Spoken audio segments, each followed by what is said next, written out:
Hey guys, Alicia here with Brad Deary Ford. Our hot topic today, what is a manufacturer's buyback? That is a great question, and it's one that I answer almost every single day. Buybacks are a great option that a lot of our customers have questions about because they don't really know what they are. They're a vehicle that was repurchased from the first owner because they complained of an issue about either performance or appearance. Oftentimes, they'll have a label on the title that states that it went through the lemon law process, but that does vary from state to state. One of the major benefits about buying a buyback vehicle is that we can offer them to you at a discounted price, so you get more for your money. Higher trim levels, better options for less. A lot of people ask me, why don't they just fix it? Why buy it back?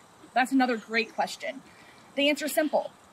The manufacturer wants to keep their customers happy. They repurchase these vehicles out of customer satisfaction. Keep them happy, keep them coming back.